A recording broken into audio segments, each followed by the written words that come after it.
Hello दोस्तों, YouTube channel JP teaching में आप सभी का पुनः अभिनंदन एवं स्वागत। मैं JP Singh, writer A practice Tom of English grammar. आज मैं आपको पास्ट परफेक्ट टेंस पढ़ाने जा रहा हूँ। तो देखो मित्रों, पास्ट परफेक्ट टेंस यानी कि कोई भी कार्य जो पास्ट में यानी कि भूतकाल में पूरा हो जाता है उसके लिए हम पास्ट परफेक्ट टेंस का प्रयोग करते हैं। बहुत इजी है, कोई दिक्कत नहीं है। सबसे पहले देखेंगे पहचान।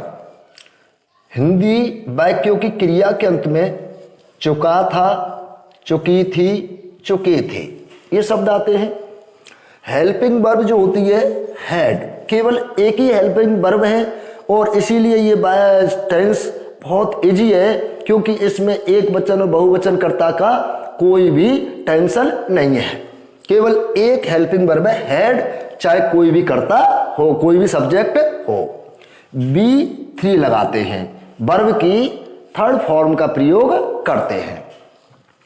देखते हैं तो इसका फॉर्मूला जो दिया हुआ है, सूत्र subject plus helping verb plus B3 plus object, यानी कि ये फॉर्मूला हो गया अपना।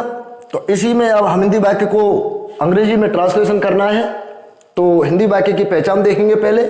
तो देखो, चुका था, इससे पता लग गया चुका था पास्ट परफेक्ट टेंस का वाक्य है। अब इससे पहले जो पहले शब्द दिया हुआ है वो खा, ये अपनी वर्ब हो गई। इसके बाद कौन खा रहा है, इससे हम प्रश्न करते हैं तो अपना सब्जेक्ट निकल के आ जाता है मैं, ये सब्जेक्ट हो गया। मैं क्या खा रहा हूं, भोजन, तो भोजन अपना ऑब्जेक्ट हो गया। तो यानी कि मैं भोजन खा चुका था, चुका था पहचान हो गई, खाना वर्ब हो गई, भोजन ऑब्जेक्ट हो गया, मैं सब्जेक्ट हो गया। सूत्र को फॉलो करेंगे। सब्जेक्ट मैं की अंग्रेजी आई, हेल्पिंग वर्ब आ जाएगी हैड, इसके बाद B3 की ईट मीन्स खाना, ईट की थर्ड फॉर्म क्या होगी ईटन, फूड। जब वाक्य हमारा सिंपल बन गया, अफर्मेटिव बन गया, इसके बाद हमें वाक्य को नेगेटिव बनाना है।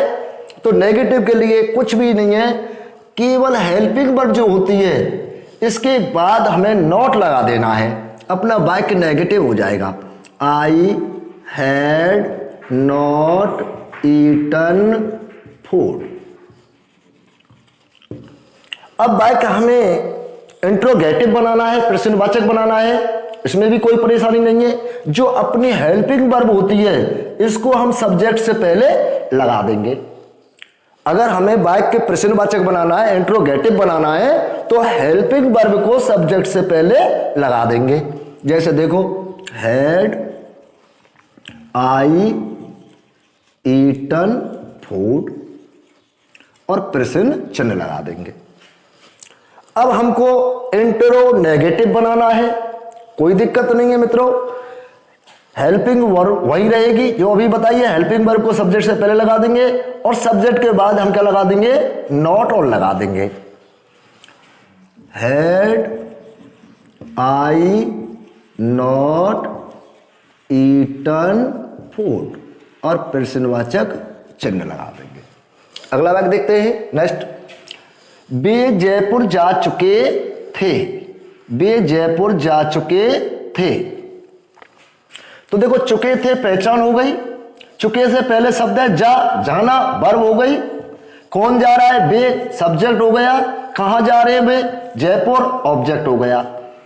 अफर्मेटिव सेंटेंस बना देंगे, वही दे हेल्पिंग वर्ब हैड, जाने की third form gone to Jaipur.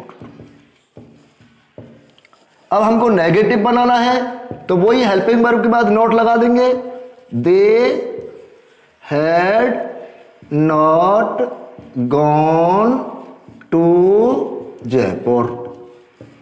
अब हमको इंट्रोनेगेटिव बनाना है, हेल्पिंग वर्ब को कर्ता से पहले लिख देंगे,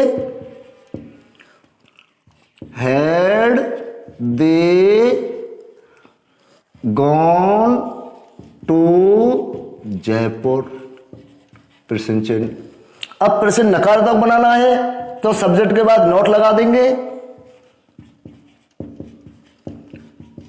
had they not gone to Jaipur, प्रेजेंटवाचक चिन्ह। तो ये अपना चारों तरह के वाक्य कंप्लीट हुए। देखो, दो ऐसे वाक्य पास्ट परफेक्ट टेंस के जो अधिकतर कहीं भी जो ट्रांसलेशन करने के लिए एग्जाम में, कंपटीशन के एग्जाम में पूछे जाते हैं, तो ऐसे वाक्य पूछे जाते हैं। तो मैं बताता हूं। देखो, डॉक्टर के आने से पहले मरीज मर चुका था। दूसरा वाक्य है, मेरे स्कूल जाने के बाद मां ने भोजन पकाया। तो मित्रों, इसमें यह ध्यान देना है आपको कि ये दो वाक्य हैं।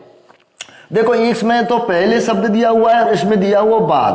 पहले तो हमें इन चीजों को ही पकड़ना है कि पहले और बाद। ये यहां इन दोनों वाक्यों में ये पहले और बाद एक जोड़क का काम कर रहे हैं। तो एक तो इससे पहले जो वाक्य दिया हुआ और एक इसके बाद में वाक्य दिया हुआ है। एक इससे पहले वाक्य दिया हुआ और एक इसके बाद में वाक्य दिया हुआ है। तो ये दो वाक्य हो गए। और यहां हम अब देखते हैं तो इनको सबसे पहले तो हमें यही पहचानना है कि कौन सा हिंदी वाक्य पहले अंग्रेजी में ट्रांसलेट होगा। तो पहले तो मैं ये क्लियर कर देता हूं आपको कि सबसे पहले हमारा जो अंग्रेजी हम जब बनाएंगे तो इनमें से आगे वाला हिस्सा पहले आएगा या बाद वाला हिस्सा पहले आएगा।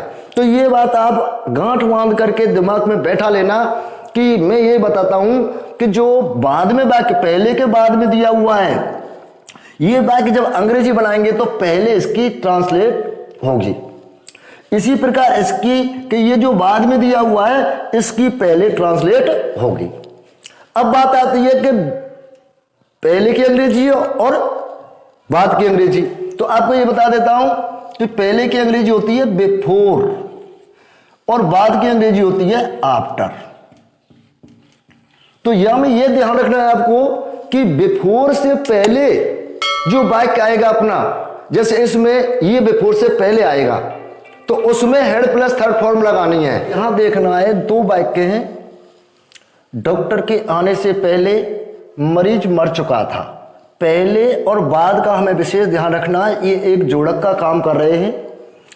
पहले के बाद में जो, यानी कि हिंदी के जो वाक्य बाद में जो दिए हुए हैं, पहले के बाद में और बाद के बाद में, इनको जब हम अंग्रेजी में ट्रांसलेट करेंगे तो इनकी अंग्रेजी पहले बनाएंगे। ये बात तो क्लियर हो जानी चाहिए। अब आती है दूसरी बात, जब अंग्रेजी में हम बिफोर और आफ्टर लिखेंगे तो ये ध्यान रखना कि बिफोर से पहले हेड प्लस थर्ड फॉर्म आएगी और आफ्टर के बाद हेड प्लस थर्ड फॉर्म आएगी। दो बात क्लियर। अब एक चीज और ध्यान रखनी है कि ये जो वाक्य है इनमें दो टेंस हैं। कितने टेंस है भैया? दो टेंस। कि देखो, जो बिफोर से पहले आ रहा है, यानी कि ये तो हो रहा है आपका, अब जैसे इसी वाक्य को मैं बना के बताता हूं तब आपको बताऊंगा। तो देखो कैसे बनेगा। The patient had died before. यहां तक वाक्य क्लियर समझ में आ गया कि ये वाक्य क्योंकि मरीज मर चुका था, ये क्लियर लग रहा है। ये यानी कि डॉक्टर के आने से पहले ये काम पहले हुआ है। एक काम पहले हुआ है, दूसरा काम बाद में हुआ है। जो पहले हुआ है, हिंदी में भी बताऊं मैं, पहले जो हुआ है उसमें हेड प्लस थर्ड फॉर्म और जो बाद में हुआ है उसमें हम सेकंड फॉर्म का प्रयोग करते हैं। तो यहां आप दूसरा वाक्य आ जाएगा, द डॉक्टर के। अब समझेंगे इसको। तो ये जो वाक्य है, इस तरह के जो वाक्य, इनमें दो टेंस होते हैं। एक तो होता है जैसे इस वाक्य में हम अंग्रेजी में देख रहे हैं, ये तो आपका पास्ट परफेक्ट टेंस है, कहां से यहां तक। और ये जो बिफोर के बाद जो दिया हुआ है ये आपका पास्ट सिंपल टेंस है। क्लियर। अब दूसरा वाक्य देखते हैं। मेरे स्कूल जाने के बाद मां ने भोजन पकाया था। यानी कि अब ये बात क्लियर हो रही है। ये तो बता दिया कि ये वाक्य पहले अंग्रेजी इसकी बनेगी। अब यहां एक भी चीज देख रही है कि पहले काम कौन सा हुआ है कि पहले मैं स्कूल गया हूं, उसके बाद मां ने भोजन पकाया है। तो देखिए बनाएंगे वही इसी तरह से, मदर कुक्ड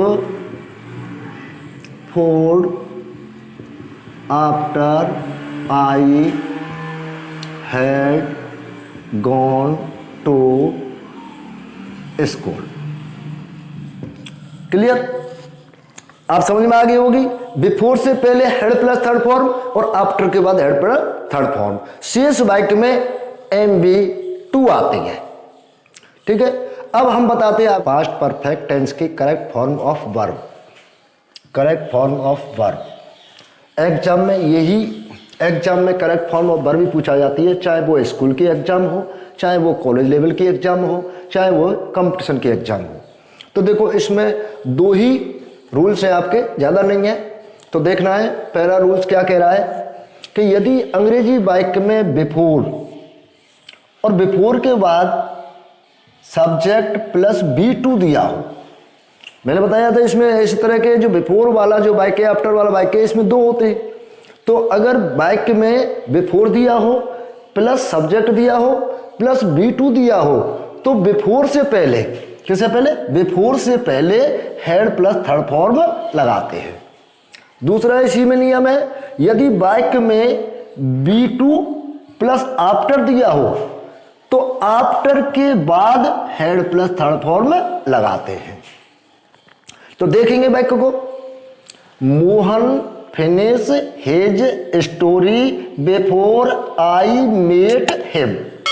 तो देखो ये वाक्य दिया हुआ है, इसमें क्या दिया हुआ है आपको देख रहे हैं, बिफोर दिया हुआ है। अब बिफोर से पता लग गया बिफोर दिया हुआ है, फिर क्या करा है सब्जेक्ट और B2, फिर देखो आई सब्जेक्ट है और मीट की सेकंड फॉर्म है। क्लियर हो गया? तो हमें आंख मीच करके हेड प्लस थर्ड फॉर्म लगा देना है। तो इसका जो आंसर होगा क्या होगा? Had finished. अब दूसरा, the train left the station after I reach there. देखो क्या आ रहा है, लेफ्ट सेकंड फॉर्म हो गई और आफ्टर वाक्य में दिया हुआ है तो आफ्टर के बाद हेड प्लस थर्ड फॉर्म लगा देंगे, हैड रीच्ड।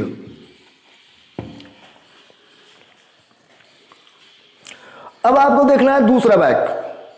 यदि वाक्य में नियम है दूसरा, यदि वाक्य में यह स्ट्रक्चर दिया हो व्हेन सब्जेक्ट B2 और वाक्य में क्या दिया हो ऑलरेडी येट, यानी कि स्ट्रक्चर में देखेंगे किसी वाक्य में व्हेन दिया हुआ है, सब्जेक्ट दिया हुआ है, MB2 दिया हुआ है और उसमें और क्या दे रखा है ऑलरेडी और येट भी दिया हुआ है, तो फिर हम इसी टेंस की वर्ब लगाते हैं, अर्थात हेड प्लस वर्ब की थर्ड फॉर्म लगाते हैं। जैसे व्हेन आई सा हुकम ही ऑलरेडी हियर द न्यूज।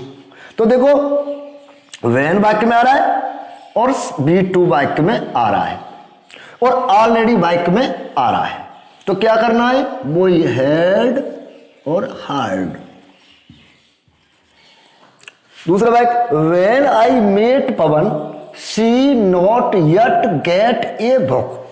देखो व्हेन आ रहा है वाक्य में और B2 आ रहा है वाक्य में और सब्जेक्ट, इसके बाद देखना है यट भी दिया हुआ है, तो क्या करना है वही B2 दिया हुआ है, व्हेन दिया हुआ है, यट दिया हुआ है, तो आंसर क्या होगा हैड